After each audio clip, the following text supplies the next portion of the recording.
The vanishing of the lost city of Atlantis. Beneath the crashing waves of time lies one of history's greatest enigmas, a tale whispered across millennia that continues to ignite human imagination. The legend of Atlantis, the so-called advanced civilization that flourished, thrived, and then vanished in a single catastrophic night. First described by the ancient philosopher Plato around 360 BCE in his dialogues Timaeus and Critias, Atlantis was portrayed as a sprawling island empire larger than Libya and Asia combined, blessed with incredible resources, dazzling architecture, and technological wonders far beyond the reach of ordinary men. Plato claimed the Atlanteans possessed magnificent palaces lined with precious metals, intricate canals that irrigated the land, fleets of ships unmatched in their speed and strength, and knowledge that bordered on the divine. Yet, according to him, their arrogance, corruption, and lust for power angered the gods, leading to their downfall. In a single day and night of misfortune, the island was swallowed by the sea, disappearing forever into the depths of the Atlantic Ocean. But the mystery has never been about what Plato wrote. It has always been about what lies behind the story. Was Atlantis a metaphor, a parable designed to warn Athens against hubris and imperial ambition, or was it a memory of a real civilization lost to the seas of time? The debate has consumed historians, scientists, explorers, and dreamers for centuries, spawning theories that range from sober geological explanations to wild visions of alien intervention. What makes Atlantis more than just a fable is the tantalizing possibility that Plato's account was not entirely fictional. Many scholars note that his story contains peculiar details, measurements of land, descriptions of flora and fauna, references to war with Athens that feel strangely specific for a mere allegory.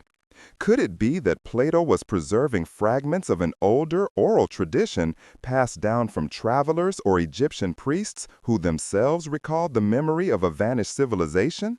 Some argue that Atlantis might have been inspired by the volcanic eruption of Thera, modern-day Santorini, around 1600 BCE, which destroyed the flourishing Minoan civilization and left a cultural scar that could have echoed across the Mediterranean world. Others claim it could be a distorted memory of Troy, Tartessos, or even a forgotten culture in the Americas.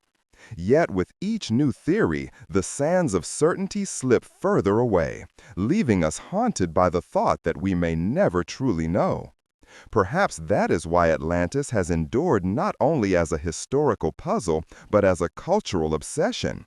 It forces us to confront the limits of our knowledge, to ask whether civilizations greater than ours once existed, only to be obliterated by nature or their own folly. The allure of Atlantis grew during the Renaissance, when explorers, cartographers, and scholars rediscovered Plato's works. In a world suddenly expanding with the discovery of the New World, the idea of a lost continent resonated deeply. Could Columbus have stumbled upon lands once connected to Atlantis? Did the lush civilizations of the Americas, Maya, Aztec, Inca, represent the scattered descendants of Atlantean refugees?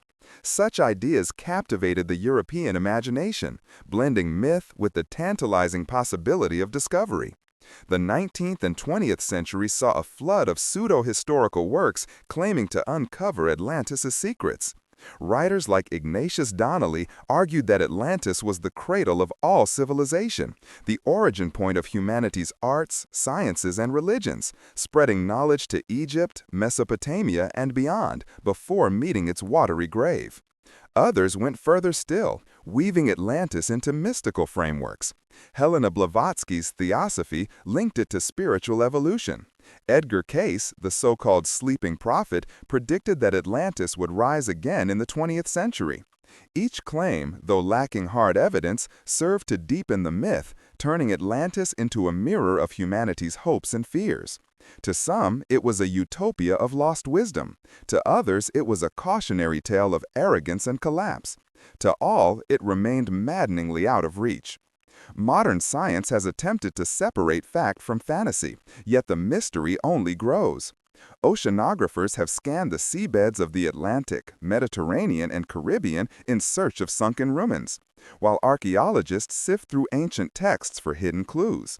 Satellite imagery has revealed puzzling patterns, rectilinear shapes, strange ridges, massive submerged structures that stir debate but never provide certainty. The problem is that the Earth itself is restless. Tectonic shifts, rising seas, and millennia of erosion bury and erase evidence. If Atlantis did exist, nature has conspired to conceal it. Still, tantalizing fragments emerge. Megalithic ruins in the Azores, enigmatic stone roads beneath the waters of Bimini, submerged cities off the coasts of India and Japan. Each discovery rekindles the question, are we glimpsing echoes of Atlantis, or are we simply seeing patterns where none exist? The line between evidence and imagination blurs, leaving us trapped in a twilight zone of possibility. But what if Atlantis was more than just a city? Some theorists suggest it was not a single island, but a global network of advanced cultures sharing knowledge long before recorded history. They point to similarities in myths worldwide. Tales of floods, lost continents, and sunken lands, from the Greek Atlantis to the Hindu Dwarka, from the Celtic lioness to the Native American stories of submerged homelands. Could these myths be fragments of a shared memory, scattered across cultures yet pointing to a common truth? If so, then Atlantis becomes more than a place.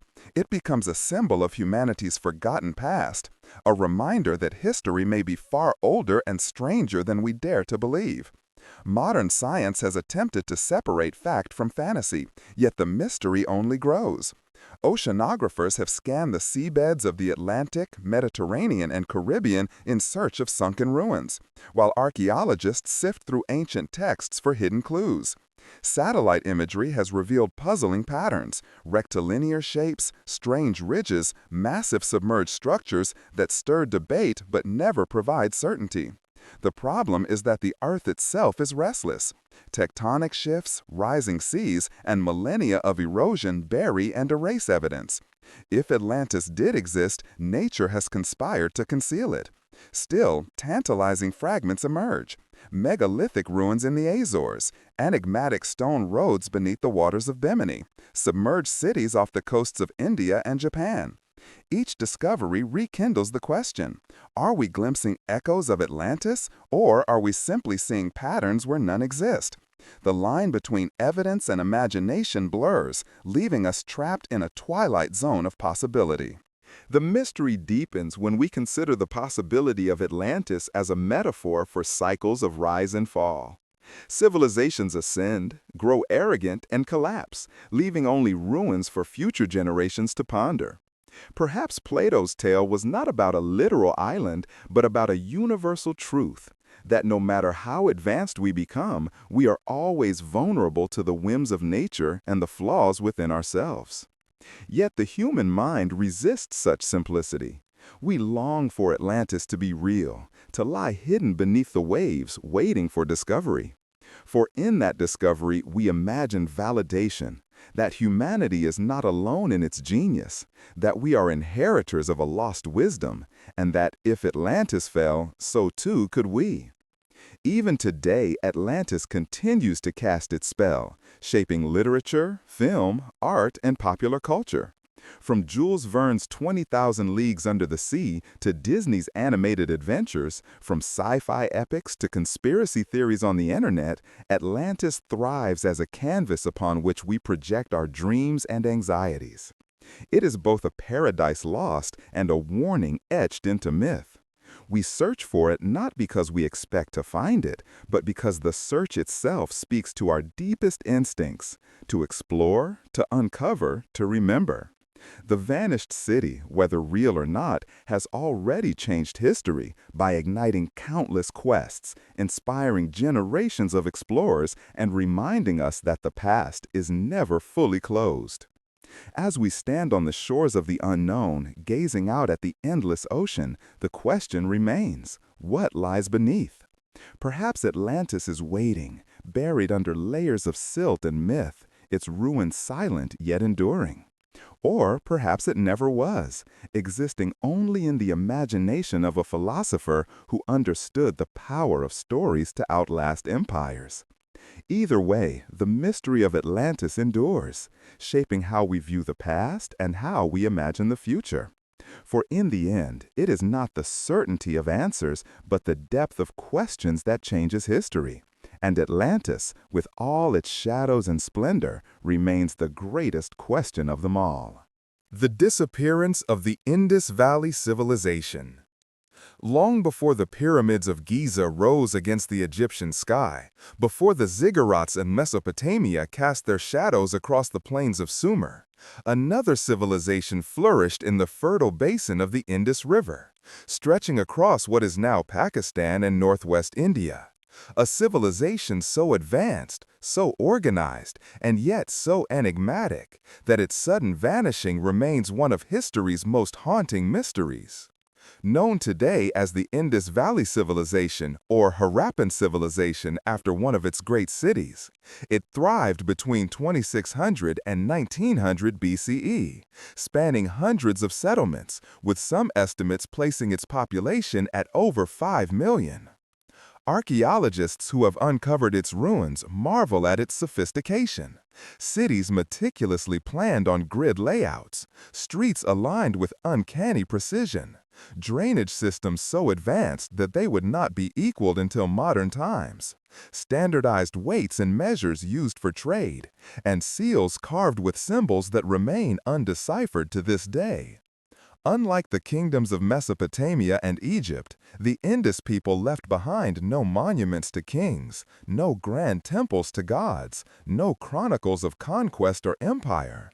Only the quiet testimony of their urban landscapes, bricks stacked in endless uniformity, water channels that still whisper of forgotten engineers, and the scattered bones of a people who seem to have mastered order only to dissolve into silence. What makes their story mysterious is not just their brilliance, but the abruptness with which they disappeared from the stage of history, leaving scholars to speculate, piece by piece, what calamity could have extinguished one of humanity's earliest great civilizations. The enigma begins with the ruins themselves. At Mohenjo-daro, one of the Indus Valley's crown jewels, archaeologists uncovered a city unlike any other from its era. Streets running in perfect right angles, multi-story houses equipped with private wells and bathrooms, a massive granary to feed thousands, and the Great Bath, a vast public water tank that may have been used for ritual purification. Such feats suggest not merely survival, but a culture flourishing in stability and prosperity. Yet the mystery deepens when one realizes that behind this visible order lies an invisible absence. We do not know the names of their rulers, their gods, their wars, or even their language. The Indus script, inscribed on seals, tablets, and pottery, has resisted every attempt at decipherment. Without a Rosetta Stone to unlock its secrets, we are left peering at silent symbols, haunted by the thought that the answers to their rise and fall are forever locked within them. This absence of narrative forces us to reconstruct the story from shadows, and the shadows do not align neatly. For while the civilization thrived for centuries, around 1900 BCE, its cities began to wither. Populations dwindled, urban centers were abandoned, and the once great society dissolved into smaller, scattered villages. What could cause such a collapse? Theories abound, each as tantalizing as it is uncertain. One school of thought points to climate change. Evidence suggests that around the time of the decline, the monsoons shifted, rivers dried up, and fertile lands turned to dust. The mighty Saraswati River, often associated with Vedic texts, may have disappeared, depriving the Harappans of water and forcing migrations. Others propose catastrophic floods, with the Indus itself overflowing and burying settlements under layers of silt. Still others argue for epidemic disease, a silent killer sweeping through the dense cities, leaving ruins but no survivors. Some have suggested invasion, pointing to scattered skeletons found in Mohenjo-daro that bear marks of trauma. But these claims remain contested, for no evidence of large-scale conquest has been found. And then there is the most haunting possibility of all, that the civilization did not so much vanish as transform. Its people dispersing, merging into other cultures, leaving behind ruins but continuing in hidden threads that still run through the fabric of South Asia today. If so, then the Harappans never truly disappeared. They became us, their blood flowing silently through our veins, their memory embedded in traditions we no longer recognize as theirs. What deepens the mystery is the uncanny orderliness of their world. Unlike other early civilizations, the Indus left little evidence of kings or hierarchies. Their cities suggest a collective discipline, as if society itself was the ruler. No vast palaces or tombs have been found, only uniform houses, as if equality, not tyranny, was their organizing principle. Could this have been the world's first great egalitarian society? A civilization without kings? If so, then its fall becomes even more poignant, for it suggests that humanity once achieved a balance between order and equality, only to lose it to the tides of history. Perhaps that is why their story resonates. It is not just a mystery of disappearance, but a mystery of possibility. What if they had survived? What if their model had endured, shaping the world in ways we can scarcely imagine?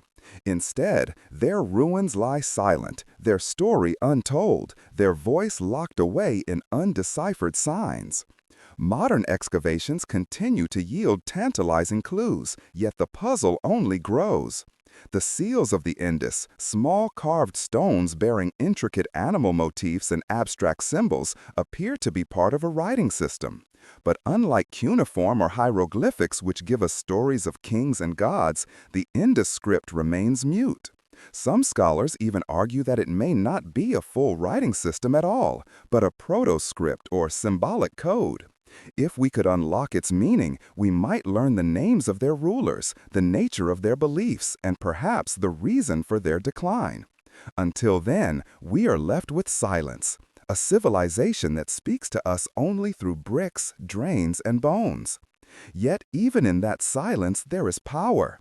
The Indus Valley forces us to confront how much of history is unknowable, how fragile memory is, how easily entire civilizations can slip beyond the reach of record, leaving only questions in their wake. But perhaps the greatest mystery of all lies in the way their disappearance altered human destiny. Some scholars argue that as the Indus cities fell, waves of Indo-Aryan migrants entered the subcontinent, bringing with them the Sanskrit language, the Vedic texts, and the seeds of what would become Hinduism. If true, then the fall of the Harappans was not merely an end, but a transformation, a crucible from which one of the world's oldest living cultures emerged. Did the Harappans merge with the newcomers, their traditions blending into the Vedic world? Did their gods, unnamed to us, become the ancestors of gods still worshipped today? The silence of the ruins seems to whisper yes. If so, then the disappearance of the Indus Valley was not just a mystery, it was a turning point, a shadowed bridge between worlds, shaping the course of South Asian civilization for millennia to come. And yet, the human mind resists closure. We cannot accept that such brilliance simply dissolved. We dream of hidden cities buried beneath the desert sands, of texts yet undiscovered that will unlock the script, of bones that will tell their story. The Indus Valley calls to us like a ghost, reminding us that history is not a straight line, but a tapestry of mysteries, some forever frayed at the edges. Perhaps the Harappans teach us that civilizations are not immortal, no matter how advanced. They rise, they shine, they vanish, and yet they linger, not in monuments or chronicles, but in the questions they leave behind. For it is those questions, unresolved and haunting, that change history more than any answer ever could. And so the Indus Valley remains, not as a vanished past, but as a living enigma, etched into the silence of undeciphered symbols, waiting for a voice that may never come. The puzzling collapse of the Maya civilization. Deep in the steaming jungles of Central America, where ancient temples now lie strangled by roots and vines, a great mystery slumbers beneath the canopy. The sudden collapse of the Maya civilization, a culture that once ruled vast swaths of Mesoamerica with soaring pyramids, intricate calendars, and astonishing astronomical knowledge, only to unravel in one of the most perplexing vanishing acts in history. For centuries, from about 250 to 900 CE, the Maya flourished across what is now Mexico, Guatemala, Belize, Honduras, and El Salvador, building dazzling city-states like Tikal, Palenque, Copan, and Calakmul, where towering stone temples pierced the sky, plazas thrummed with rituals, and scribes carved glyphs that recorded dynasties, wars, and celestial events with breathtaking precision. They charted the movements of Venus and eclipses with accuracy rivaling modern science, developed a complex writing system, and created an advanced mathematical framework including the concept of zero centuries before Europe adopted it. Yet by the late 9th century, many of these mighty cities were abandoned, their plazas empty, their temples silenced, their scribes vanished. What catastrophe could have brought a society of such brilliance to its knees, scattering its people into smaller, fragmented communities? The ruins today stand as haunting reminders, stairways leading to nowhere, palaces crumbling into the jungle, stelae depicting proud kings now weathered into obscurity. The collapse of the Maya is not simply a question of history, it is a riddle woven into the very stones of their abandoned cities. The first clue lies in the sheer scale of their disappearance. This was not the fall of a single city to conquest, nor the slow decline of a single dynasty. Across the Maya heartland, dozens of urban centers fell into ruin within a century, a pattern too widespread to be mere coincidence. Archaeologists have debated the causes for decades, and their theories range from the mundane to the apocalyptic. One dominant hypothesis points to environmental catastrophe.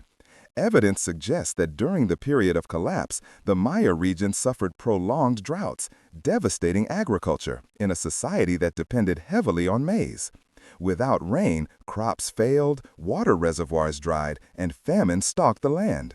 The intricate systems of reservoirs and canals that had sustained cities were overwhelmed by the climate's cruelty, and hunger likely tore at the very fabric of Maya society. Yet drought alone cannot explain the ferocity of the collapse. Human fingerprints complicate the picture. Deforestation to feed growing populations, overfarming that exhausted the soil, and wars between rival city-states that drained resources and shattered stability. Perhaps the Maya became victims not only of nature, but of their own brilliance, building cities too large, consuming too much, and stretching their environment beyond its limits. A cautionary tale that echoes eerily into our own time. But the Maya collapse is not a story of simple cause and effect. It is a labyrinth of intertwined mysteries. The glyphs left behind tell of escalating warfare in the late Classic period, kings boasting of conquests, captives paraded in rituals, blood spilled in sacrifices to appease gods who seemed increasingly distant. Was this a society unraveling under the weight of endless war, each city-state clawing at the other as resources dwindled?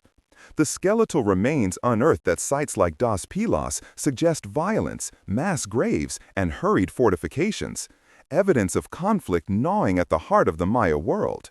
Some scholars even argue that the collapse was as much political as environmental. As divine kings failed to deliver rain or victory, faith in their sacred authority crumbled.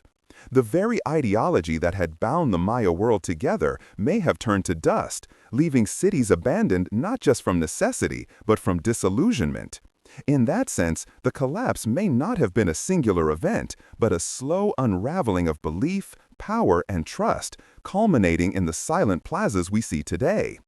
Yet the collapse is not total disappearance. It is transformation. For the Maya did not vanish. Millions of their descendants live in Central America today, speaking Mayan languages, practicing traditions that echo their ancestors, carrying forward fragments of a culture that refused extinction. The collapse, then, is not about people, but about cities, the loss of urban grandeur, the fading of monumental architecture, the silence of glyphs carved into stone. But why abandon such majesty? Why leave behind pyramids that still dominate the jungle even after 1,000 years of decay? Some whisper of epidemics, diseases carried by insects or animals that tore through dense populations.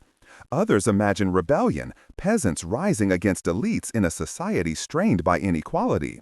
And still others speculate about religious upheaval, perhaps even cosmic terror. The Maya, so attuned to the heavens, may have seen omens in the stars, signs of doom inscribed in celestial patterns, triggering a collapse as much spiritual as material. Whatever the cause, the effect was staggering. The great classic Maya cities were left to the jungle, while power shifted north to the Yucatan, where cities like Chichen Itza rose in the post-classic period, carrying fragments of the old world into a new era. The Maya story, therefore, is not one of extinction, but of mystery. Why abandon? Why transform? Why change? The most tantalizing part of the mystery lies in the glyphs themselves. The Maya left us an extraordinary written record, yet so much of it was destroyed after the Spanish conquest, burned by missionaries who saw only pagan superstition in their books. Only a handful of codices survive, their pages filled with strange gods, rituals, and astronomical calculations. What secrets of the collapse did the Maya record, only to see them consumed in fire? The surviving inscriptions on stelae and temple walls speak of dynasties, wars, and rituals, but rarely of disaster. It is as if the Maya kings, even in the face of ruin, refused to admit failure, their monuments insisting on glory even as their cities crumbled. The silence is deafening, and in that silence we are left to speculate. Was the collapse sudden or gradual? Did people flee, starve, die, or simply move to new lands? The answers lie buried under centuries of soil and roots, waiting for the patient hand of archaeology to reveal them. But each discovery only deepens the enigma, for the Maya collapse is not a single mystery but 1,000. Each site telling a slightly different story, each ruin whispering a different secret. Perhaps what unsettles us most is the mirror the Maya hold to our own world. Here was a civilization that achieved extraordinary feats in art, science, and architecture, yet may have undone itself through environmental destruction, political fragmentation, and overconsumption. In the silent cities of the Maya, we see our own reflection. The fragility of greatness, the precarious balance between humanity and nature, the possibility that brilliance does not guarantee survival. The jungle's reclamation of Maya temples becomes a metaphor for history itself, devouring even the mightiest achievements, reducing them to mysteries for future generations to ponder. In that sense, the Maya collapse is not merely a historical event. It is a warning carved into stone, hidden beneath vines, whispered in the glyphs we struggle to read. It tells us that civilizations, no matter how advanced, are mortal, their endurance dependent not just on ingenuity, but on humility before forces greater than themselves. And so the ruins remain, majestic and mournful, perched above the jungle like watchtowers of memory. Tourists climb their stairways, archaeologists measure their stones, yet the true story of their fall eludes us. Perhaps we are not meant to know. Perhaps the Maya, masters of time and prophecy, left their collapse deliberately shrouded, a riddle for those who came after, a puzzle to remind us that knowledge is never complete. The mystery of the Maya is thus not only about what happened, but about why we seek to know, why the silence of an abandoned city haunts us more than the noise of a thriving one. For in that silence we glimpse the ultimate truth, that history is not a record but a ghost, and the ghosts of the Maya still walk their jungles, whispering in the rustle of leaves, waiting for someone to listen. The enigma of the Bronze Age collapse. Around 1200 BCE, a catastrophe unlike any other swept across the ancient world, shattering empires, silencing great cities, and plunging entire civilizations into a centuries-long dark age. Historians call it the Bronze Age collapse, yet the name feels inadequate for the scale of what transpired. For hundreds of years before this cataclysm, the Eastern Mediterranean and Near East had thrived as a network of powerful kingdoms bound together by trade, diplomacy, and war. Egypt stood proud along the Nile. The Hittite Empire ruled Anatolia. The Mycenaeans flourished in Greece. The Canaanite cities dotted the Levant, and kingdoms in Mesopotamia kept ancient traditions alive. Ships carried tin and copper, the lifeblood of bronze, across the seas, while scribes recorded treaties and merchants exchanged goods and ideas. It was, in many ways, a golden age of interconnected civilizations. And then, almost as if struck by some invisible curse, it all unraveled. Within a few decades, cities burned, palaces fell, writing systems disappeared, and entire cultures dissolved into obscurity. The Hittite capital of Hattusa was abandoned. Mycenaean fortresses crumbled into ruin. Ugarit, once a bustling coastal city of trade, was reduced to ashes so suddenly that clay tablets still sat unbaked in its kilns, waiting for completion. Egypt, though it survived, was weakened. Its inscriptions lamenting invasions from mysterious sea peoples who came in waves, burning, plundering, leaving only desolation. By 1100 BCE, the vibrant Bronze Age world was gone, replaced by a shadowy silence that lasted centuries. Why did so many civilizations fall at once? What could have triggered such a sweeping collapse? The question remains one of history's most enduring riddles, for the Bronze Age collapse was not the fall of a single empire, but the unraveling of an entire interconnected world. Theories abound, each shedding light on a fragment of the darkness. Some scholars point to climate change, evidence suggesting a period of severe drought around 1200 BCE that withered crops, emptied granaries, and turned fertile lands into dust. Inscriptions from the time speak of famine and desperation. One Hittite king wrote of grain shipments desperately needed from Egypt, while texts from Ugarit record pleas for food. As hunger spread, societies grew unstable, their social contracts fraying under the strain of survival. Others emphasize natural disasters. Earthquakes rocked the Aegean, leveling palaces and cities. Volcanic eruptions may have disrupted trade routes and agriculture. Still others argue for internal rebellions. Oppressed peasants, once bound by the authority of kings, rising against their rulers when famine and crisis broke their chains.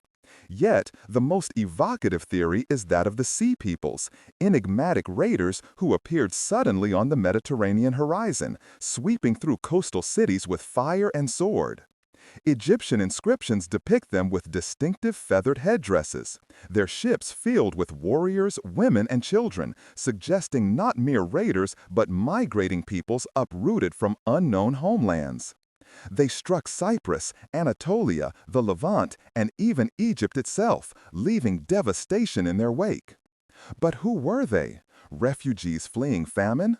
Dispossessed tribes from the Aegean? Or an alliance of displaced peoples moving together in desperation? Their origins remain as shadowy as their impact was profound. For they were not conquerors who built new kingdoms, but destroyers who left ashes behind. The collapse, however, was likely no single cause but a convergence, a storm of crises feeding one another in a cascade of failure. Drought led to famine. Famine weakened states. Weak states could not withstand invasions. Invasions shattered trade networks. Trade networks collapsing meant no tin, no bronze, no weapons to fight back. As one domino fell, others tumbled after, until the great tapestry of the Bronze Age unraveled entirely. In that sense, the collapse was not merely destruction, but systemic failure, the fragility of interconnectedness laid bare. What makes it mysterious is not that societies fell, history is littered with ruins, but that they all fell together, almost simultaneously, as if some hidden hand had swept across the world. It is a chilling reminder of how interdependence, while powerful, can also be perilous. When one link breaks, the chain itself may shatter. The consequences were profound. With the collapse, writing systems like Linear B and Ugaritic disappeared. Diplomatic correspondence ceased. Monumental architecture halted. For centuries, Greece fell into a dark age, its literacy forgotten, its palaces abandoned, its people reduced to small villages. The Hittite Empire vanished entirely, remembered only in whispers until archaeologists unearthed its ruins millennia later. Trade networks that had spanned seas crumbled, isolating societies that had once thrived on exchange. Yet, from this darkness, new worlds slowly emerged. The rise of the Phoenicians, who rebuilt trade upon new foundations. The slow recovery of Greece, which centuries later would give birth to classical civilization. The endurance of Egypt, though forever diminished. The Bronze Age collapse, then, was not just an end, but a beginning, a crucible from which the Iron Age emerged. But what remains mysterious is the human experience of it. What did it feel like for those who lived through it, to see their cities burn, their kings fail, their gods fall silent? Did they sense they were witnessing the end of an age, or did they believe it was merely a passing storm? Their voices are lost to us, but their ruins speak in silence. Broken walls, charred beams, half-written tablets, frozen moments of catastrophe that defy explanation. What haunts historians is the scale of the amnesia that followed. Civilizations that had written, calculated, built, and traded simply stopped, their knowledge buried with them. How much was lost forever in that dark age? Did wisdom vanish that could have altered the trajectory of human history? The mystery is not only why the Bronze Age collapsed, but what treasures of thought and culture collapsed with it, never to be recovered. Perhaps that is why the event fascinates us. It is not merely destruction, but erasure, a moment when the lights of civilization flickered and went out, plunging the ancient world into night. The memory of that night lingers still, a shadow over our own fragile age of interconnectedness, reminding us how easily greatness can crumble when crisis converges. Even now, archaeologists and scientists sift through the rubble of this vanished world, piecing together fragments of its story. Pollen samples reveal drought, burn layers reveal fire, inscriptions reveal famine and invasion. Yet no single piece completes the puzzle. The Bronze Age collapse resists neat answers, remaining suspended in ambiguity, a testament to the complexity of history. Perhaps it was precisely the combination of factors, climate, rebellion, invasion, systemic fragility, that doomed it, each alone survivable, but together unstoppable. If so, then the collapse was not the work of gods or curses, but of nature, humanity, and chance conspiring together. But the mind resists such mundane closure. We dream of lost continents, wandering peoples, forgotten cataclysms. We imagine secrets still buried beneath the waves, waiting to reveal that the world is stranger than we know. For in the end, the Bronze Age collapse is not just a puzzle of the past, but a mirror to the present, warning us that no civilization, no matter how advanced, is immune to the storm. And so the mystery endures, carved into ruins and whispered in the silence of burned cities. The Bronze Age world, once so vibrant, lies scattered like broken pottery, its story only half told. We may never fully know why it fell, but perhaps that is the point. The mystery itself is the legacy, a reminder that history is fragile, that civilizations are mortal, and that the past holds lessons we ignore at our peril. The collapse of the Bronze Age was more than the fall of empires. It was the death of an age, a shadow that still stretches across time, reminding us that even the greatest lights can be extinguished, leaving only darkness and questions behind. The Curse of Tutankhamun, Death in the Valley of the Kings. When the tomb of Pharaoh Tutankhamun was opened in 1922 by Howard Carter and Lord Carnarvon, the world expected treasures, knowledge, and perhaps a glimpse into the golden age of Egypt. What no one expected was the shadow of death that followed. Almost immediately after the discovery, whispers spread of a curse written in hieroglyphs on the walls, vowing destruction to any who disturbed the eternal slumber of the boy king. Journalists around the world seized the story, turning what should have been one of archaeology's greatest triumphs into one of the most chilling mysteries in modern history. But was there truly a curse, an unseen power of the ancient gods, or just a string of coincidences woven into myth? The legend of the Curse of the Pharaohs has its roots deep in human fascination with forbidden knowledge. When Carter's team finally broke through the sealed doorway into Tutankhamun's burial chamber, the air inside had been trapped for more than 3,000 years. They found treasures glittering in the lamplight, gold masks, statues, and relics untouched since antiquity. But among the triumph, something darker took root. Within months, Lord Carnarvon, the expedition's sponsor, was dead. His death was not simple. He suffered from an infected mosquito bite that developed into blood poisoning. As he took his last breath in a Cairo hotel, the lights across the entire city mysteriously went out. At that same moment, it is said, his dog howled and died thousands of miles away in England. Newspapers called it the Curse of Tutankhamun, and suddenly archaeology was entangled with the supernatural. The deaths did not stop there. Other members of the excavation party also died under strange or sudden circumstances: disease, accidents, infections, even suicide. Though Carter himself lived for many more years, the curse narrative had already been written. For the public, it was impossible to ignore the chilling pattern. Those who entered the tomb paid a price. This gave rise to one of history's most enduring mysteries. Was the curse real?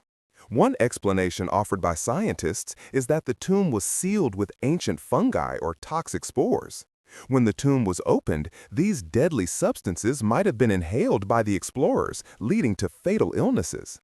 Another theory suggests that arsenic and other poisons may have been deliberately placed within the tomb walls by ancient priests to deter grave robbers. If true, then the curse was not mystical at all, but a highly practical and lethal ancient security system. Yet, if this was the case, why did Carter himself, who spent years inside the tomb, escape such a fate? There are also theories pointing to coincidence and the human tendency to see patterns in tragedy. After all, in the 1920s, medicine was not advanced enough to treat infections, and death was far more common. The combination of worldwide media attention and the allure of ancient Egypt created the perfect storm for myth-making. Every death, no matter how ordinary, was magnified into evidence of a supernatural curse. But some events remain stubbornly eerie. The mysterious blackout of Cairo at the exact moment of Carnarvon's death. The deaths of others connected to the tomb, such as George J. Gould, an American financier who visited the site and died of pneumonia soon after. The tragic decline of others involved in handling the artifacts. Could all of this truly be coincidence? Or did the boy king, murdered in his youth and entombed with solemn rituals, reach across time to punish the intruders?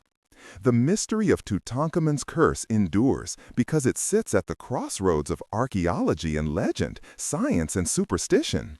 For many, it represents the fear of disturbing the dead, of awakening forces we do not understand. The Valley of the Kings is no ordinary place. It is a realm of shadows where the line between history and myth blurs. Each carved hieroglyph, each sealed doorway whispers of ancient powers that modern man cannot fully explain. And so, the story of the curse lives on. Tourists who visit the treasures of Tutankhamun often feel a chill as they gaze into the boy king's golden mask, its cold, lifeless eyes seeming to follow them. Some leave offerings not just out of respect, but out of fear. Fear that perhaps the ancient Egyptians knew something we do not, that death is not an end, but a realm fiercely guarded. The truth behind the curse may never be fully known. Was it simply infection, misfortune, and hysteria? Or was it the lingering wrath of a civilization that believed so strongly in the power of the afterlife that their very will could manifest across centuries? The answer lies buried beneath the sands, in chambers still unopened, where gods and men converge in eternal silence. What remains certain is this: the opening of Tutankhamun's tomb changed the world. It sparked Egyptomania, inspired countless books and films, and made the boy king immortal in a way his short reign never could. Yet it also left behind a warning carved in stone and whispered in shadow. Some mysteries are meant to stay sealed, and perhaps in chasing them, we awaken more than we bargained for. The Roanoke Colony, the vanished settlement. In the summer of 1587, over 100 men, women, and children disembarked on the wild shores of Roanoke Island off the coast of present-day North Carolina.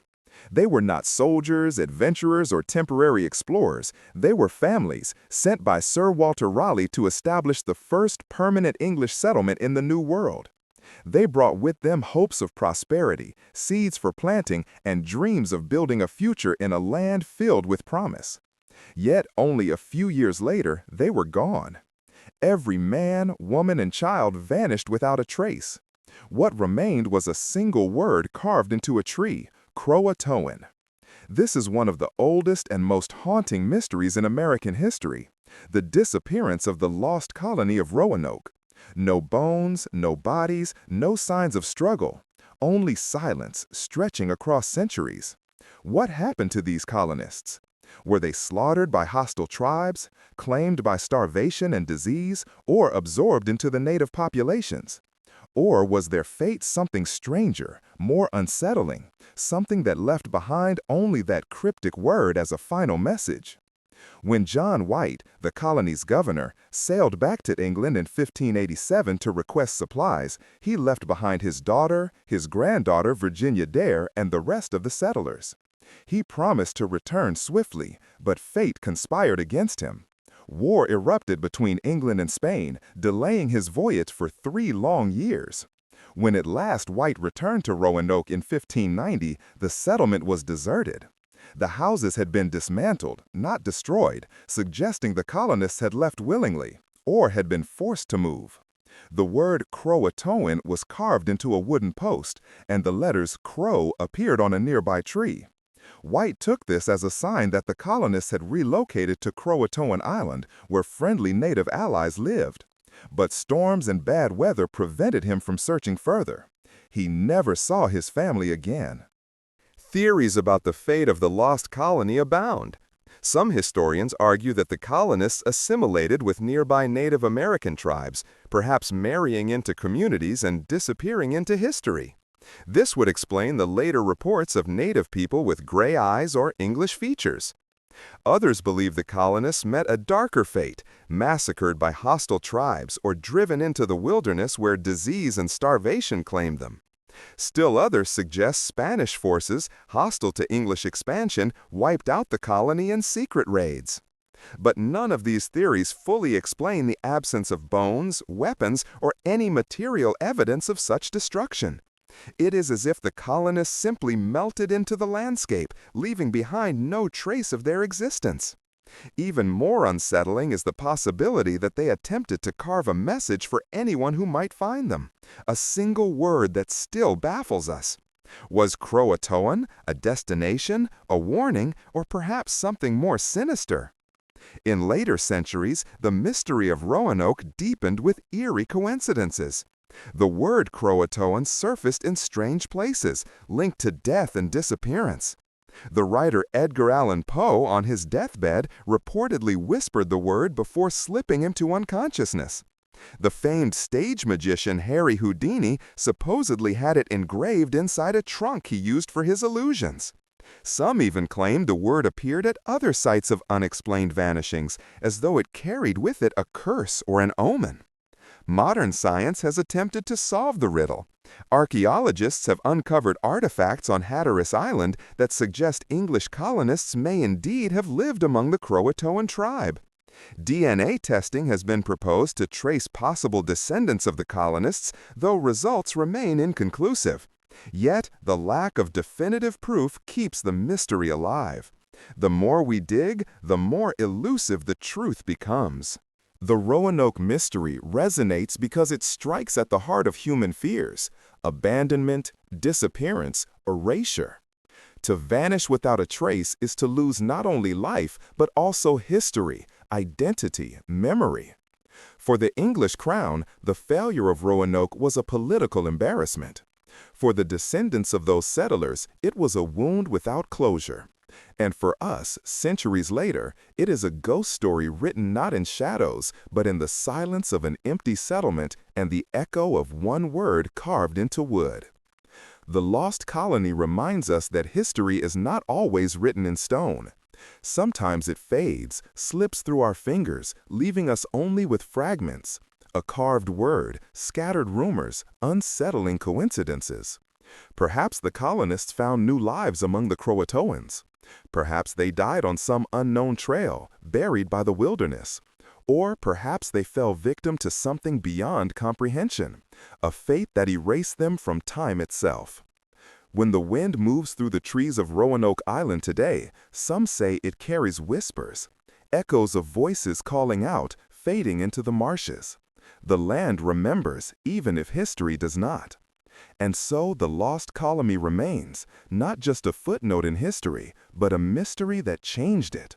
A reminder that even the most carefully planned human ventures can dissolve into nothingness, leaving behind only a single word, carved like a riddle for eternity. Croatoan. The Tunguska event, the day the sky exploded. On the morning of June 30, 1908, the quiet taiga forest of Siberia awoke to a catastrophe unlike anything the modern world had ever seen. At 7:17 a.m., a massive fireball streaked across the sky. Moments later, a blinding flash erupted, followed by a shock wave so powerful it flattened over 80 million trees across more than 2,000 square kilometers. People hundreds of kilometers away were thrown to the ground. Windows shattered. The sky lit up as though dawn had broken hours too soon. And yet, no crater was ever found. This event, now known as the Tunguska event, remains one of the greatest unsolved mysteries of modern history. What force could have unleashed such destruction? An asteroid? A comet? Or something far stranger? More than a century later, the questions remain, and the answers only deepen the enigma. The devastation was immense. Trees were blasted outward in a perfect radial pattern, their trunks scorched, their branches stripped bare. The epicenter was a barren, scorched wasteland, yet no impact crater scarred the earth. Eyewitness accounts from the few scattered inhabitants of the region describe a fiery object splitting the heavens in two, accompanied by deafening explosions. Some said they saw the sky itself catch fire. The shock waves circled the globe, recorded by barometers in faraway countries. For days afterward, strange phenomena were reported. Glowing skies in Europe and Asia, bright enough to read newspapers at midnight. Theories quickly emerged. The most accepted explanation is that a comet or asteroid entered Earth's atmosphere and exploded mid-air in what is called an airburst, releasing energy equivalent to 10 to 15 megatons of TNT, hundreds of times stronger than the atomic bomb dropped on Hiroshima. The lack of a crater can be explained by the object disintegrating before hitting the ground. Yet, no fragments of the object have ever been conclusively identified, leaving scientists to speculate. But not all theories are so simple. Some suggest Tunguska was not a natural disaster at all, but something unnatural. In the early 20th century, as Nikola Tesla experimented with wireless energy transmission, rumors spread that one of his experiments gone wrong might have unleashed a beam of unimaginable force across the globe, striking the Siberian wilderness. Others speculated about extraterrestrial involvement, pointing to the peculiar symmetry of the destruction, as if a ship or object had deliberately exploded in the atmosphere. Even stranger, some have suggested Tunguska was a test, a weapon not of human invention, but of something watching us from the stars. The Tunguska event has also drawn comparisons to ancient myths. Indigenous Siberian tribes spoke of the god Agdi, who hurled fiery stones from the sky when angered. Some see in their tales a memory of earlier cosmic impacts, woven into legend. Could Tunguska have been a reminder from the cosmos that Earth's safety is an illusion? What makes Tunguska particularly unsettling is not only the devastation but the silence. No confirmed deaths were recorded, though some local reports mention mysterious illnesses and deaths among reindeer herders. The explosion occurred in one of the most remote places on Earth, as if fate chose a stage where few eyes would witness its full horror. But had the object entered Earth's atmosphere just hours later, it could have struck St. Petersburg, wiping out a city of millions. Humanity's survival may have been a matter of chance. Even today, Tunguska continues to perplex. Expeditions have searched for meteorite fragments, but only tiny, microscopic particles have been found, insufficient to confirm the asteroid theory. Some researchers suggest a comet, made mostly of ice, which would have vaporized completely in the atmosphere. Others insist on an unknown celestial body or even a fragment of antimatter annihilating upon contact with Earth. Each answer breeds new questions. Each theory adds new layers to the mystery. And so Tunguska lingers in the human imagination, a reminder of the sky's unpredictable wrath. It is both a scientific puzzle and a haunting legend. The thought that an unseen force, traveling silently through space, could in an instant flatten forests, ignite the sky, and shake the world is terrifying. What we saw in 1908 was not the first such event, nor will it be the last. The forests of Tunguska have regrown, erasing the scars of that terrible day. But scientists know the Earth remains vulnerable. At any moment, another fragment of rock or ice could descend from the heavens, rewriting history in a single blinding flash. The Tunguska event was a warning written across the Siberian wilderness in fire and thunder. A reminder that humanity's greatest mysteries may come not from within the Earth, but from above, falling silently, mercilessly from the infinite night sky. The Dancing Plague of 1518, when an entire city couldn't stop.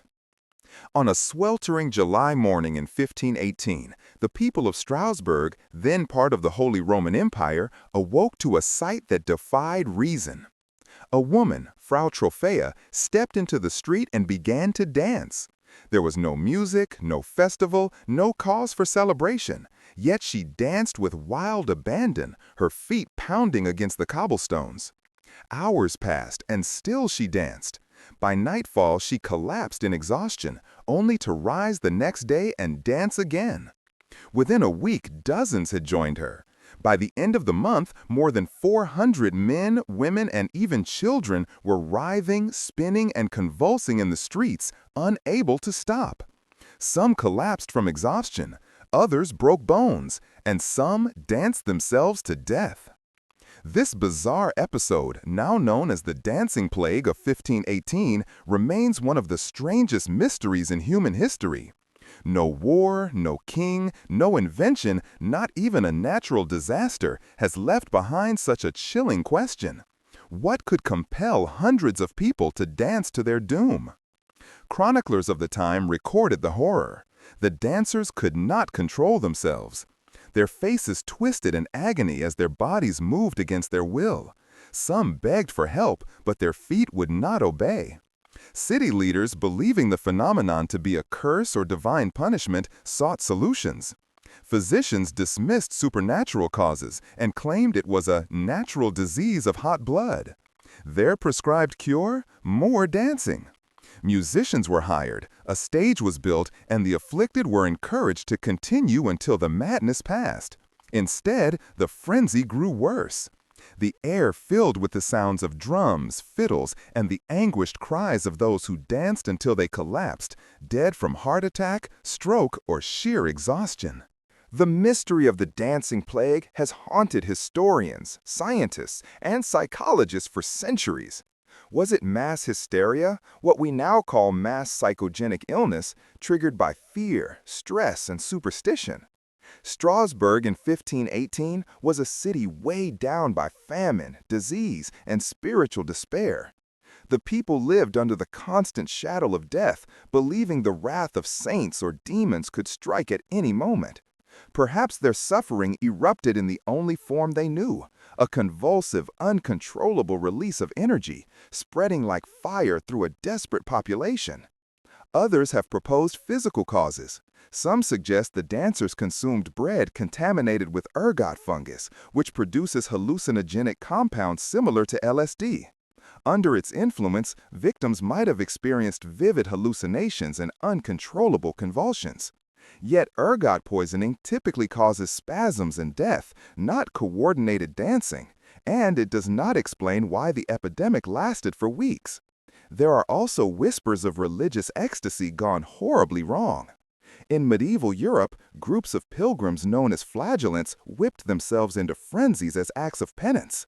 Some historians wonder whether the dancers of Strasbourg were caught in a similar wave of collective religious mania, their bodies overtaken by forces they attributed to the saints, specifically Saint Vitus, the patron saint of dancers and epileptics. Indeed, the affliction was sometimes called Saint Vitus's dance, and shrines to the saint became destinations for those seeking cures. But perhaps the most unsettling theory is the simplest, that the human mind, under extreme stress, can manifest suffering in ways beyond comprehension. Imagine a city starving, sick, and terrified, where faith and fear intertwine.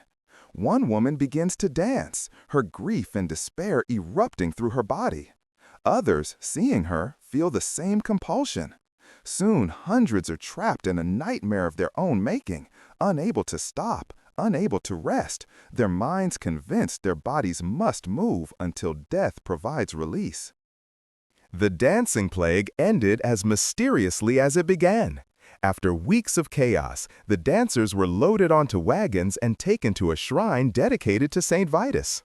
There, through prayer and ritual, the mania finally subsided. But the memory lingered. Strasbourg never forgot the summer when the streets became a stage for death's dance. What makes the dancing plague so terrifying is not just the event itself, but what it reveals about us. It is a reminder that the mind and body are not separate but deeply intertwined. Fear, despair, and belief can manifest in ways that defy logic, even to the point of mass death. It also reminds us of how fragile society can be, how quickly order can collapse when an invisible force grips the human spirit. Even today, the dancing plague has not been fully explained. It remains a riddle in medical history, a chilling case study in psychology, and a haunting parable of collective suffering. In our modern world of pandemics and mass anxieties, the story of Strasbourg feels strangely familiar, a warning that the mysteries of the mind are as dangerous as any plague. And so we remember the summer of 1518, when musicless dancers filled the streets, spinning toward death under the blazing sun. Their footsteps echo through history, a rhythm no one wanted, a melody no one heard, and a mystery no one has solved. The Voynich Manuscript, a book that shouldn't exist. In the hushed archives of Yale University's Benek Rare Book and Manuscript Library lies a book unlike any other. A small, battered codex bound in vellum, its pages yellowed with age, its words unreadable to every scholar who has ever dared to study it.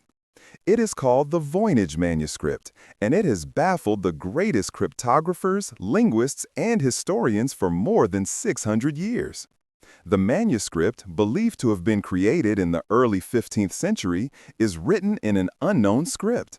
Hundreds of pages of flowing characters that resemble a language but belong to no known tongue.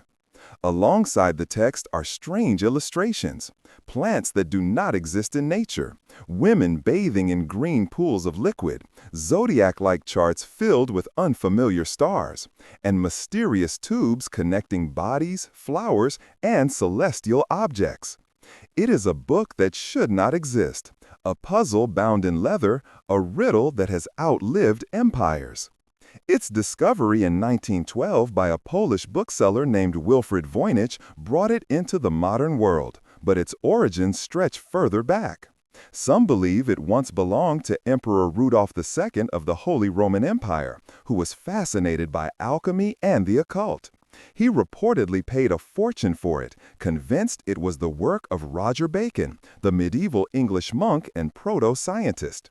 Others claim it was passed through the hands of alchemists, astrologers, and secret societies, each leaving behind faint traces of ownership but no answers.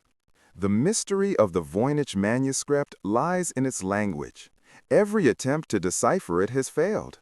Experts from World War II code breakers to modern artificial intelligence systems have studied its script, but no key has ever been found.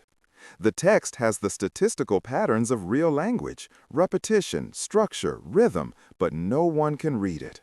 It is as if it were written by a civilization lost to time, or by a mind that sought to encode secrets too dangerous to share. The illustrations only deepen the enigma. Some of the plants resemble earthly herbs, but none are exact matches. Are they extinct species or purely imaginary? The astronomical charts suggest knowledge of celestial movements, yet their details defy known systems. The naked women, often submerged in tubes of liquid, suggest alchemy, fertility, or perhaps even medicine, but their meaning is lost. Some pages seem like recipes, others like star maps, others like anatomical diagrams, but all dissolve into nonsense without a way to read them. Theories abound. Some scholars argue it is an elaborate hoax created to deceive wealthy patrons like Rudolph II. But if so, it is a hoax of unparalleled complexity, requiring not just meaningless scribbles, but a fully consistent linguistic system that obeys the laws of natural language. Others believe it encodes lost knowledge, an ancient science of plants, healing, or astronomy that predates our modern understanding. There are even whispers that it is not human in origin, that the manuscript records the thoughts of beings beyond our world, written in a tongue never meant for human eyes. Even modern cryptanalysis has failed. In the 20th century, U.S. codebreakers who cracked the most complex wartime ciphers admitted defeat. In recent years, computer algorithms have suggested links to obscure languages, but none hold firm under scrutiny. The manuscript resists every attempt to reveal its truth, as though it were alive, guarding its secrets with stubborn silence. What is most haunting about the Voynich manuscript is its intentionality. Someone, or perhaps a group, spent years creating it. The handwriting is careful, consistent, deliberate. The illustrations are detailed with purpose. The parchment has been carbon dated to the 1400s, proving it is no modern forgery.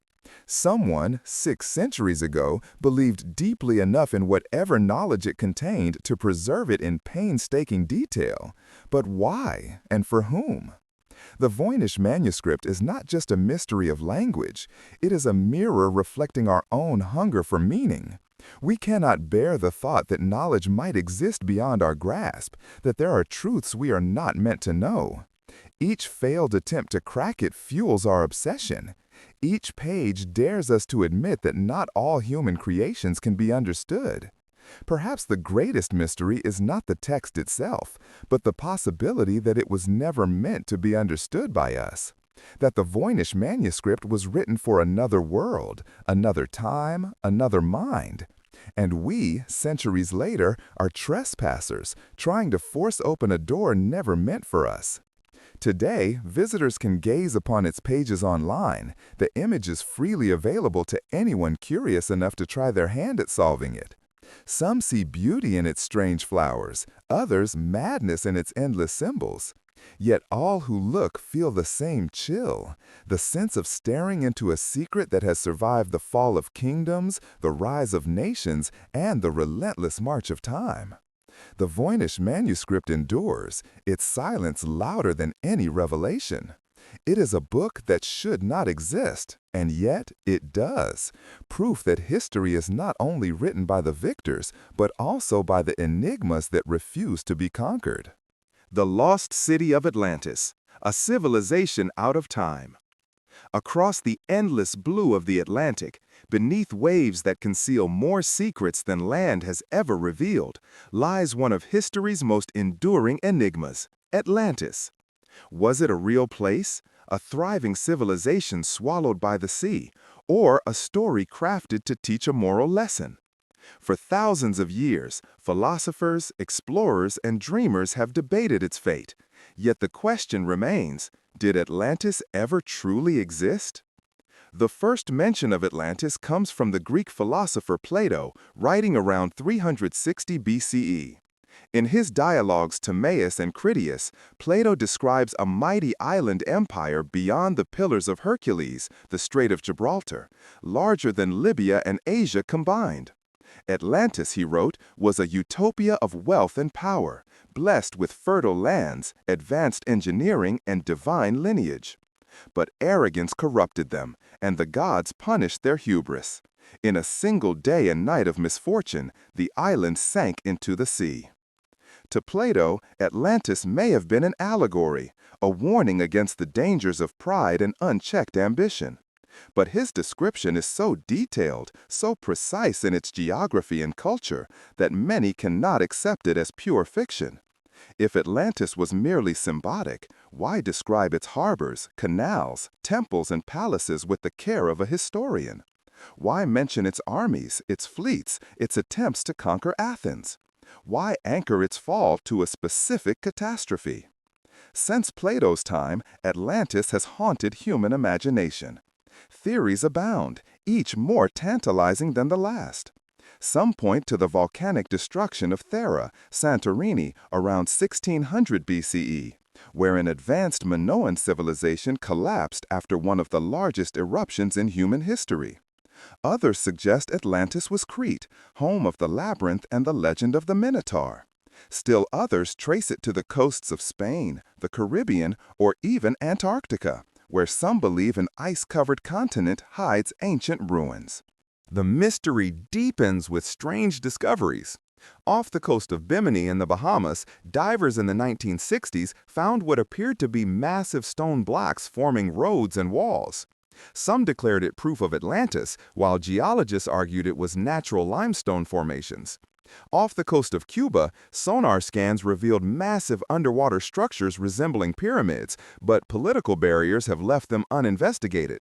In the Mediterranean, ruins like Baalbek, Malta's megalithic temples, and the submerged cities of India all feed into the legend of lost civilizations, with Atlantis as their king.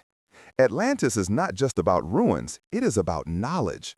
Legends say the Atlanteans were far advanced, possessing technologies that dwarfed those of their time. Some describe crystal energy, flying machines, or global navigation long before compasses existed. Could Atlantis represent a prehistoric golden age, erased by cataclysm, its survivors scattering fragments of wisdom across the world? Stories of great floods, from Mesopotamia's Epic of Gilgamesh to the biblical Noah to myths in South America and Asia, suggest a collective memory of disaster. Did Atlantis perish in such a flood, and did its people seed myths that echo across cultures? The ocean itself conspires to keep the secret. We know more about the surface of Mars than we do about the seabed of Earth. Vast stretches of the Atlantic remain uncharted, their depths dark and silent. If Atlantis rests there, it sleeps beneath miles of crushing water, beyond the reach of divers and archaeologists. And yet, every sonar blip, every satellite anomaly reignites the hope that the lost city waits to be found. For skeptics, Atlantis is nothing more than a myth, a story Plato invented to serve his philosophy. For believers, it is proof that human history is deeper, stranger, and older than we dare to admit. Perhaps both are true. Perhaps Atlantis is not just one city, but a symbol of all civilizations that rose too high, too fast, and vanished. The Mayans, the Indus Valley, Göbekli Tepe, all remind us that greatness does not guarantee survival. But there is something uniquely haunting about Atlantis: its timing. Plato claimed it sank 9,000 years before his time, roughly 11,600 years ago. Strangely, this date aligns with the end of the Younger Dryas, a period of rapid climate change marked by floods and melting glaciers. Some scientists believe a comet impact or massive sea rise occurred then, devastating early human cultures. Could Plato have preserved an echo of this catastrophe?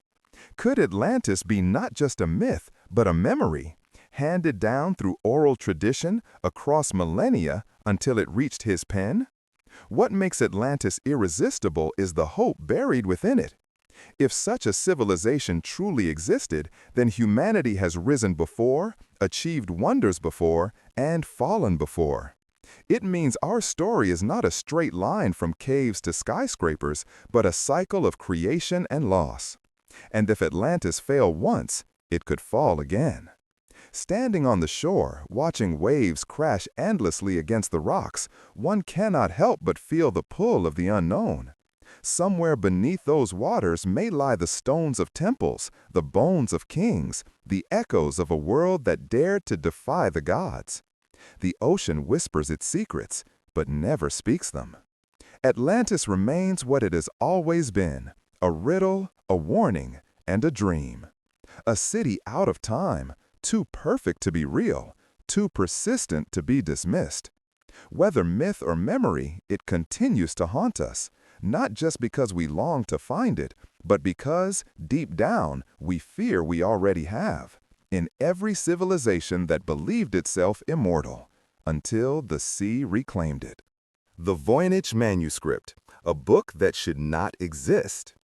Deep within the rare book collection of Yale University's Beinecke Library lies a codex bound in weathered vellum, its pages filled with strange plants that do not exist, diagrams of stars and zodiac wheels that make little sense, and lines of elegant handwriting in a language no one has ever spoken. This is the Voynich Manuscript, often described as the most mysterious book in the world.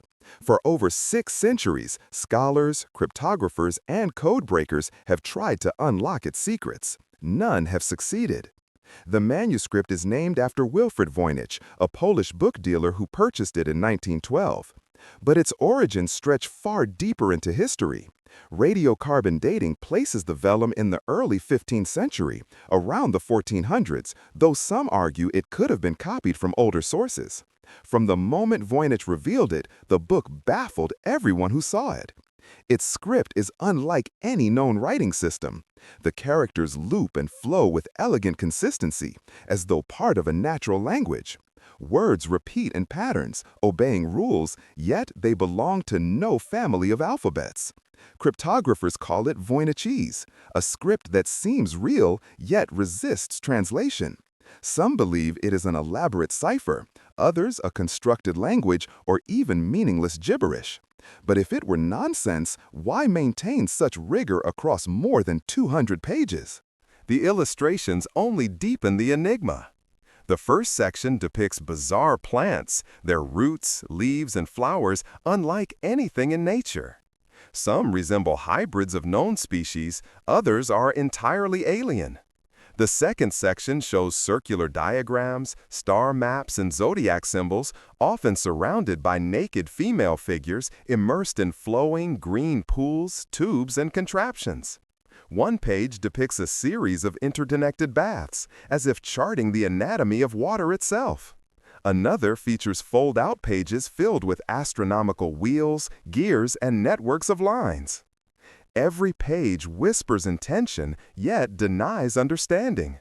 The manuscript feels purposeful, as though created to preserve profound knowledge. But for whom and why? Over the centuries, theories have multiplied. Some suggest it is a pharmaceutical manual, recording lost herbal remedies. Others see it as an alchemical text, concealing secret formulas beneath coded language. A more radical theory proposes it is an encyclopedia from another world, recording plants, sciences, and knowledge from a place beyond Earth. The manuscript's trail of ownership adds to the mystery. In the 17th century, letters suggest it belonged to Rudolph II, Holy Roman Emperor and patron of the occult, who reportedly believed it was the work of the English alchemist Roger Bacon. It passed through the hands of alchemists, Jesuit scholars, and collectors, each failing to solve its riddles. Even the code breakers of World War II, experts who cracked the Enigma machine, could not penetrate its secrets. Modern attempts using artificial intelligence and statistical analysis reveal that Voynichese bears the hallmarks of a natural language. It has structure, patterns, and syntax. Yet no Rosetta Stone exists to link it to meaning. Some argue it is an extinct language, written in code by a single genius determined to preserve knowledge for only the worthy. Others suspect it is an elaborate hoax, but if so, it would be one of the most sophisticated hoaxes in history, requiring years of meticulous labor for no apparent gain. And then there are the whispers of something stranger. Some researchers point to the plants, suggesting they resemble flora from the New World, unknown to Europeans until decades after the manuscript's creation. If true, it implies knowledge centuries ahead of its time. Others note the strange bathing women, as if the book encodes some kind of biological or reproductive science beyond the understanding of medieval minds. Some even propose that the manuscript is not meant for humans at all, that it is a record left by visitors from another realm, written in their own script. The very act of reading it becomes unsettling. The pages seem alive, taunting the eye with their consistency, mocking the brain with the illusion of meaning. The more one studies it, the more it seems to whisper that understanding lies just out of reach, like a dream fading upon waking. Scholars often confess to an eerie sense of obsession when working with it, as if the book wants to be read, wants its secrets to escape, yet laughs at every attempt. Perhaps the greatest mystery of the Voynich manuscript is not what it says, but what it represents, the limits of human knowledge. In a world where we pride ourselves on progress, here lies a book that resists us completely. It reminds us that not all puzzles have solutions, not all knowledge is ours to command. And yet, the manuscript still waits. In its locked glass case, under sterile light, its vellum pages whisper across the centuries. Perhaps one day a mind unlike any before will crack its code. Perhaps the answer will reveal nothing more than a medieval curiosity, or perhaps it will unveil a truth that changes everything we know about history, language, or the universe. Until then, the Voynich manuscript remains what it has always been, a book that should not exist, a message from nowhere, a mirror that reflects humanity's endless hunger for knowledge, and the humbling reminder that some mysteries were never meant to be solved. The Black Death, a plague wrapped in shadows. In the middle of the 14th century, Europe was struck by a catastrophe so vast, so sudden, and so merciless that it seemed less a natural disaster than a curse from the heavens. The Black Death swept across continents like a shadow devouring light, reducing cities to graveyards, villages to silence, and families to bones buried in shallow pits. Within just a few years, it killed an estimated 50 million people, nearly half the population of Europe. On the surface, the story of the Black Death is well known. Historians tell us it was caused by Yersinia pestis, a bacterium spread by fleas living on rats. But as the centuries have passed, cracks in that narrative have widened. Could such a tiny creature truly have destroyed half a continent so quickly? Was the Black Death something far stranger than we have ever dared to admit? The plague's arrival was sudden and terrifying. Ships docked in Sicily in 1347 carrying not goods but death. Sailors lay dying, their bodies covered in swellings the size of apples, buboes, black and oozing. Within days, whole ports collapsed into chaos. From Italy, the sickness spread like fire, leaping from town to town with uncanny speed. No fortress, no prayer, no ritual could hold it back. Descriptions from the time read like something from a nightmare. Victims first suffered fever, then black blotches spread across their skin. Within days, most were dead. Entire families vanished overnight. Priests refused last rites, doctors fled their patients, and parents abandoned their children. The air itself seemed poisoned, heavy with rot. Chroniclers wrote of ghostly carts rumbling through streets piled high with corpses. In London, pits filled so fast that bodies were stacked in layers like firewood. But the true mystery lies in the plague's scale and speed.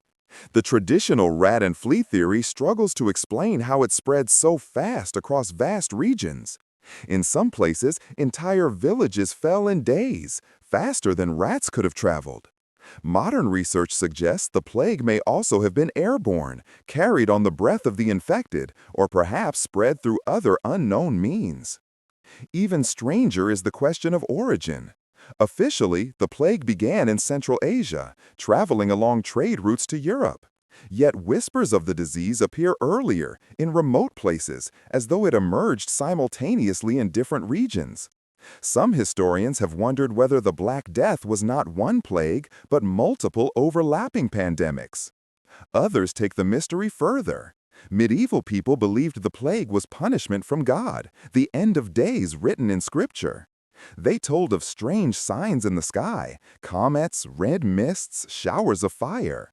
Some chroniclers claimed earthquakes released poisoned air from the ground, while others spoke of foreigners poisoning wells or conspiracies of unseen forces. In many towns, Jews were accused and massacred as scapegoats, yet the plague only raged harder. Modern researchers, too, have raised unsettling possibilities. Could the Black Death have been caused by an entirely different pathogen, one that has since disappeared? Some scientists suggest it may have been a viral hemorrhagic fever, like Ebola, explaining the bleeding and the rapid death. Others propose it was a hybrid disease, a convergence of multiple plagues unleashed by changing climates. And then there is the most haunting theory, that the plague came not from Earth at all. Some researchers point to the strange comet sightings recorded in the 1340s, suggesting the disease may have been seeded from space. Microbes hitching a ride on cosmic dust, falling upon the Earth like a silent rain of death. Though speculative, the idea lingers in the shadows of the mystery. Beyond its biology, the Black Death reshaped history in ways no army or empire ever could. With millions dead, labor became scarce. Serfs demanded wages, breaking the old feudal order.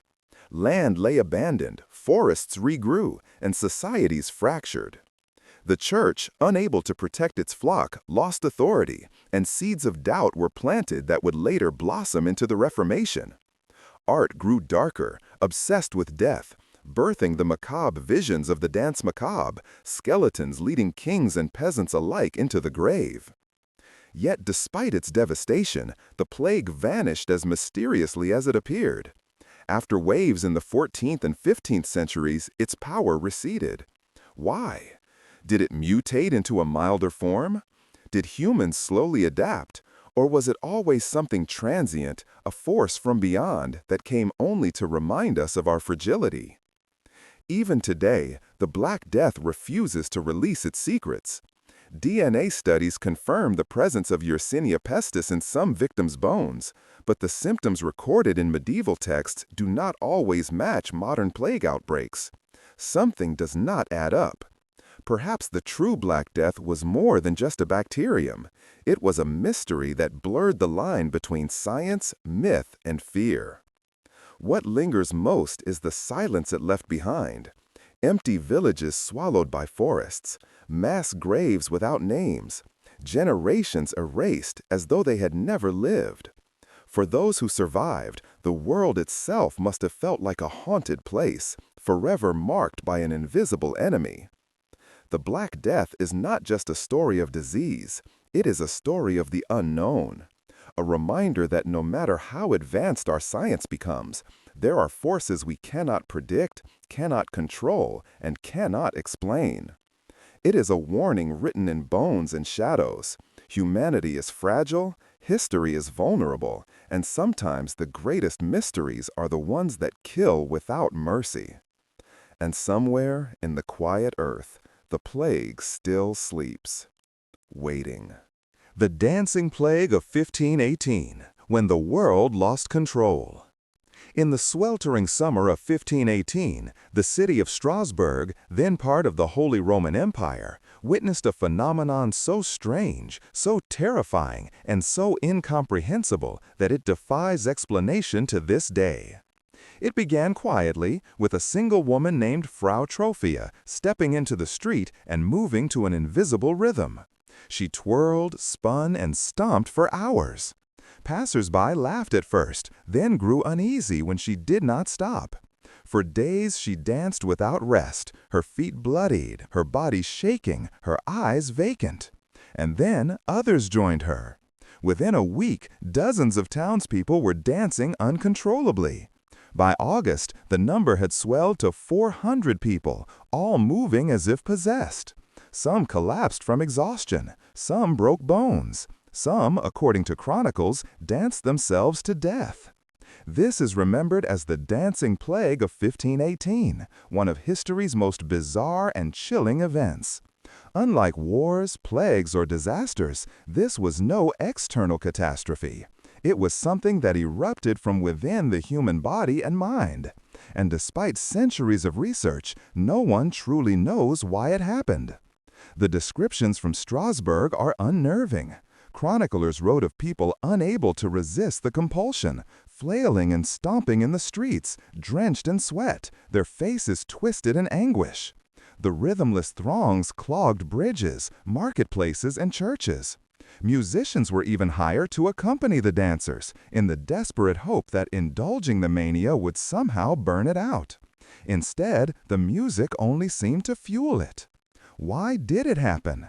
Explanations span the spectrum of human belief, from science to superstition to the supernatural. One theory points to ergot poisoning, caused by consuming bread made from rye infected with a fungus that produces hallucinogens similar to LSD. Ergot can trigger spasms, convulsions, and visions. Could an entire community have unknowingly poisoned itself into madness?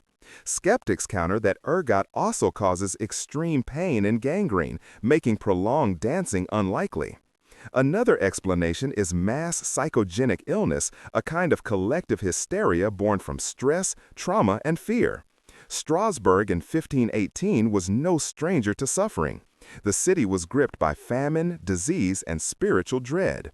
People feared divine wrath, believing the plague, hunger, and poverty were punishments from God. In such conditions, it is possible that psychological tension erupted into uncontrollable physical expression. Dancing as release, dancing as exorcism, dancing as madness. Religious interpretations abounded at the time. Many believed the dancers were cursed by Saint Vitus, the patron saint of dancers and epileptics. Pilgrims were sent to shrines, relics were brought forth, and processions filled the streets. Priests preached repentance. But the dancing continued, as if mocking both faith and reason. Some darker theories whisper of ritual possession. The dancers' movements were often described as frenzied, as though driven by an unseen force. Their eyes were vacant, their cries pitiful. Could it have been mass possession, not by God, but by something else? Folklore speaks of spirits that compel endless movement until the body collapses. In some cultures, such spirits are thought to feed on human exhaustion, delighting in suffering. Did Strasbourg glimpse such an ancient terror that summer? The strangest part is that the 1518 outbreak was not unique. Similar dancing manias were recorded throughout medieval Europe from the 7th to the 17th century. Bands of people were seen moving across towns in trance-like states, sometimes for weeks at a time. They were often linked to festivals of St. John or St. Vitus, blending pagan ritual, Christian belief, and unexplained compulsion. But the Strasbourg plague remains the largest, most infamous, and most deadly. What truly unsettles about the dancing plague is not just its inexplicability, but its reflection of human vulnerability. The dancers were not struck by an external force, they were overtaken from within. Their own minds betrayed them, their own bodies enslaved them. It is a reminder that beneath the thin veil of rationality lies a chaos waiting to be unleashed. Even today, mass psychogenic events occur. Fainting fits in schools, sudden illnesses in factories, even waves of uncontrollable laughter or screams sweeping through groups. But none compare to hundreds of people dancing until their hearts gave out. None carry the same horror of joyless movement, of rhythm without music, of bodies devoured by an urge no one could explain. The city of Strasbourg eventually quelled the mania by banning music and herding the dancers to a shrine where prayers and rituals were performed. Slowly, the frenzy faded, but no final answer was ever found. The dancing plague lingers in history as a nightmare without logic, a question without an answer. Was it poisoned bread, mass hysteria, divine curse, or possession? We cannot know.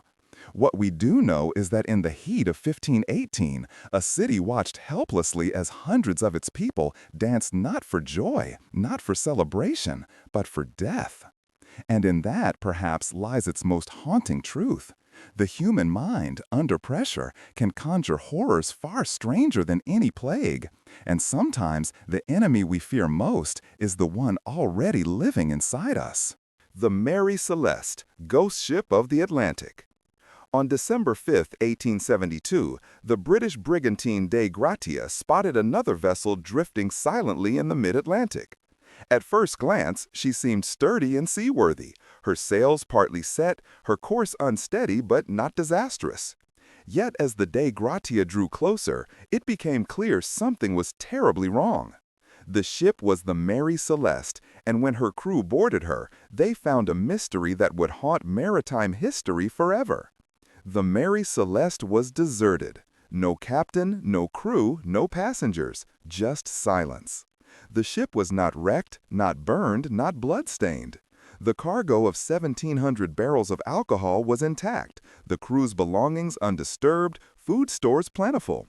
The galley still had utensils neatly placed, a sewing machine with half-mended clothes stood ready, and even toys belonging to the captain's young daughter were found in her cabin.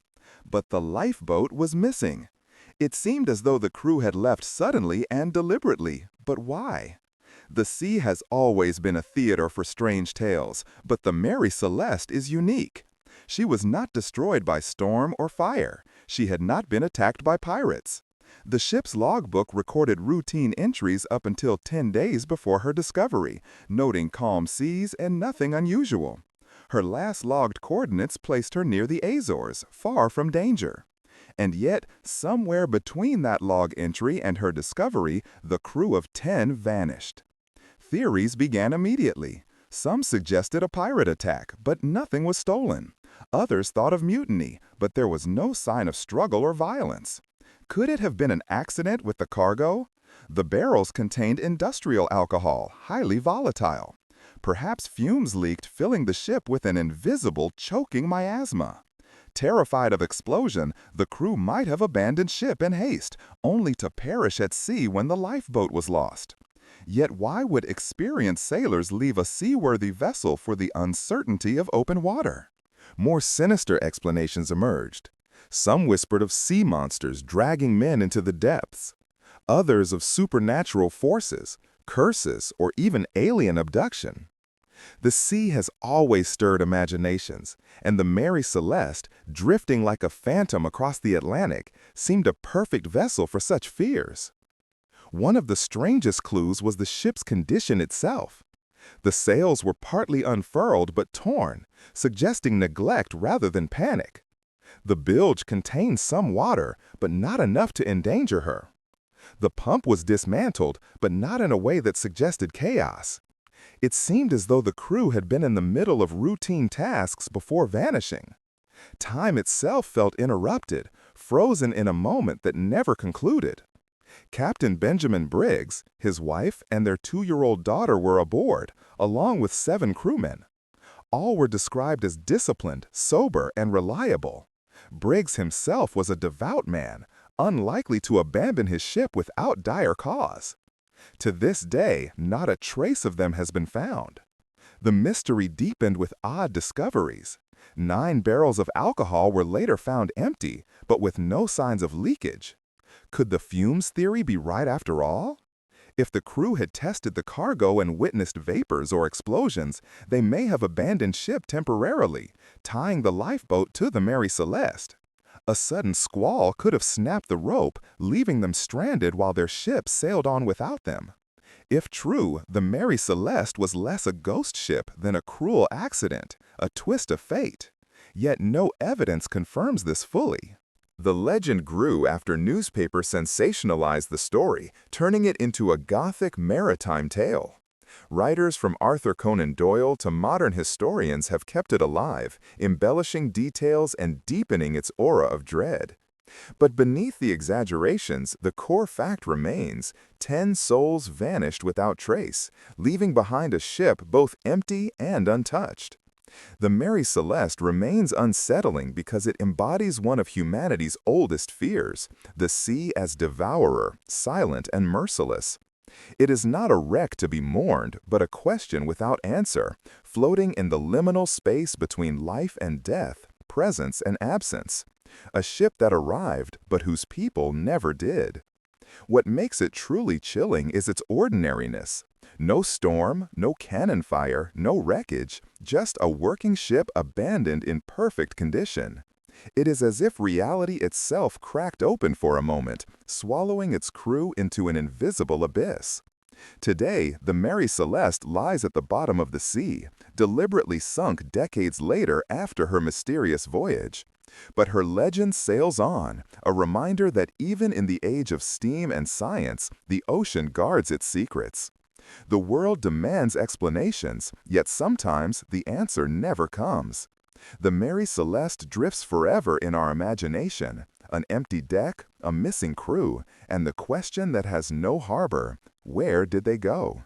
The Tunguska event, Fire from the Sky. On the morning of June 30, 1908, in the remote wilderness of Siberia near the Podkamennaya Tunguska River, the world trembled beneath an explosion so vast that it flattened over 80 million trees across more than 2,000 square kilometers of forest. Eyewitnesses miles away described the sky splitting open with blinding light, followed by a shockwave that shattered windows and hurled people to the ground. Herds of reindeer were incinerated, entire swaths of taiga burned, and yet, most puzzling of all, there was no crater. The event remains one of the most powerful explosions in recorded history, and yet its cause has never been conclusively proven. The Tunguska event struck at a time when communication was limited, and the region itself was among the most inaccessible on Earth. For decades, it remained shrouded in rumor and fragments of testimony. Indigenous Evenki herders spoke of a fiery column plunging from the sky, followed by a storm of fire that consumed everything in its path. Some said the ground shook as if in an earthquake, others that a thunderous roar echoed across the landscape for minutes. A few witnesses swore that the object moved erratically before detonating, almost as if guided. When scientists finally mounted expeditions to the site in the 1920s, what they found only deepened the enigma. Trees lay flattened in a radial pattern, all pointing outward from a central blast zone, as if a giant hand had pressed them to the earth. Yet at the very center, some trees remained standing, but stripped of branches, scorched like matchsticks. The devastation was immense, equivalent to the detonation of 10 to 15 megatons of TNT, rivaling the most powerful nuclear weapons humanity would later build. But there was no impact crater, no fragments of a meteorite large enough to explain the destruction. The most common theory holds that a cosmic object, perhaps a stony meteorite or comet nucleus, exploded in the atmosphere before striking the ground. Known as an airburst, this would have released catastrophic energy without leaving a crater. Simulations support this idea, and small fragments of silicate and metallic spherules have been found in the soil, hinting at extraterrestrial material. Yet skeptics point out that no large fragments, no definitive impact minerals, and no crater rim have ever been identified. Others suggest alternative possibilities. Could Tunguska have been caused by a comet fragment, a body composed of ice and volatile gases? This might explain the lack of debris, since a comet would have vaporized almost entirely. But comets are fragile. How could one penetrate Earth's atmosphere far enough to cause such destruction? Then there are the stranger theories, born from the sheer incomprehensibility of the event. Some have speculated about volcanic gas eruptions, but the region lacks volcanic activity. Others whisper of natural hydrogen explosions or even a small black hole passing through the Earth, exiting silently into space. More fantastical still are theories of extraterrestrial intervention, a malfunctioning alien craft, or even a deliberate act. The mystery persists because Tunguska sits at the crossroads of natural science and myth. For the Evenki people, the blast became wrapped in folklore, described as the wrath of gods or a celestial punishment. For modern researchers, it remains both a warning and a puzzle. The most haunting part of Tunguska is its scale of destruction paired with its isolation. Had the explosion occurred hours later over a populated area, St. Petersburg, London, or New York, the result would have been catastrophic, killing hundreds of thousands. Humanity was spared by geography and chance, yet the event reveals how fragile civilization is in the face of cosmic forces. Even now, over a century later, scientists return to Tunguska, drilling soil cores, studying tree rings, and scanning for anomalies. They find subtle traces, magnetic disturbances, unusual isotopes, soil chemistry shifts, but nothing that closes the case. Each discovery solves one piece of the puzzle while opening another. The Tunguska event reminds us of the vast, unpredictable forces that govern the cosmos. In an age of technology and certainty, it lingers as a wound in our understanding, a reminder that the skies above are not always benign. Perhaps one day another airburst will strike, maybe larger, maybe over a city, and the mystery of Tunguska will be revisited not as curiosity, but as tragedy. Until then, the forest grows back slowly over the blast zone, reclaiming the scar. But deep beneath the soil lies the memory of fire from the sky, a mystery that reshaped how humanity views its vulnerability to the universe. The Tunguska event is not merely a scientific riddle, it is a cosmic echo, a message written in silence and devastation. We are not in control.